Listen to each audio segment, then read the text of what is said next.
name is Juan Fernandez from De Película in Puerto Rico. Thank you so much for taking the time to talk about the new Smurfs movie. I will be trying to make this virtual situation work, but I will be starting with a question that's for both of you. So, John, you can start first. The Smurfs have been sort of part of pop culture for the longest time. I was just wondering, before being offered the role for this one, did you have any connection to it, or why do you think they've been so omnipresent in pop culture where we have to keep coming back to them? Something works. I think it's just the characters, and kind of what they stand for. But they're just they're cute and they tell a great story and they're fun to watch. Okay, Nick, do you remember when was the first time you related to Smurf?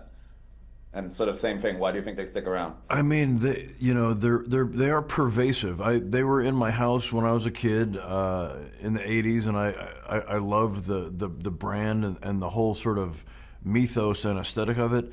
I just remembered there's a T-shirt shop in New York on like St. Mark's Place near NYU, and I had a Papa Smurf T-shirt in my 20s. One of my cool T-shirts that I had the sleeves cut off of was a white T-shirt just with Papa Smurf on. Wow. And I also had a Smurf patch that I sewed on my backpack.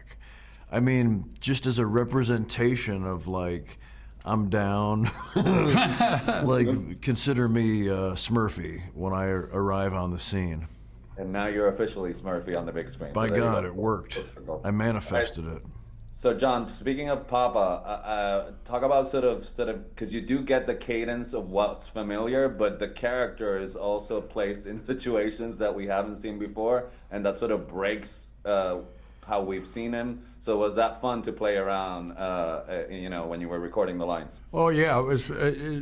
Anytime you have a good script like this, it takes 90% of your work away from you. It just makes it so much easier, and fun. And I just trusted the people who were started out in the booth with me.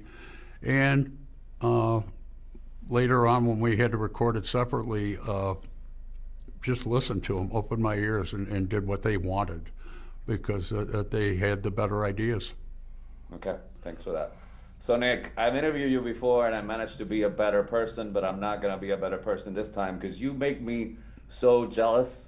You're extremely talented, you make good choices, you're married to Megan Mullally, and now you've gone and worked with my favorite actress, Michelle Pfeiffer, on Margot's Got Money Problem. So I want to not hate you, but you're making it really hard. Wow. What was it like working with Pfeiffer on this new series that you guys got coming up? It was really incredible. I mean, it's hard to believe. It's Elle Fanning and Michelle Pfeiffer and Nicole Kidman.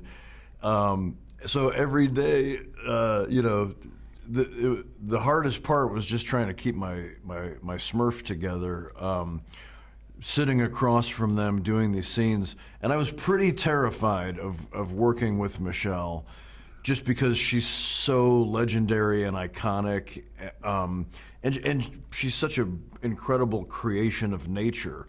So just to countenance her takes a lot of energy to it's like looking into the sun.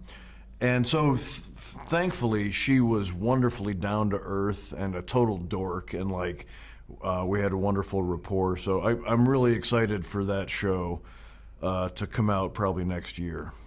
All right, so you made a St. Mark's reference. You said countenance and Smurf. Now I officially hate you, but it's been a pleasure talking to you. Okay? So that means the first round's on me. All right, man. Thank you so much. You guys have a great day. Thank you.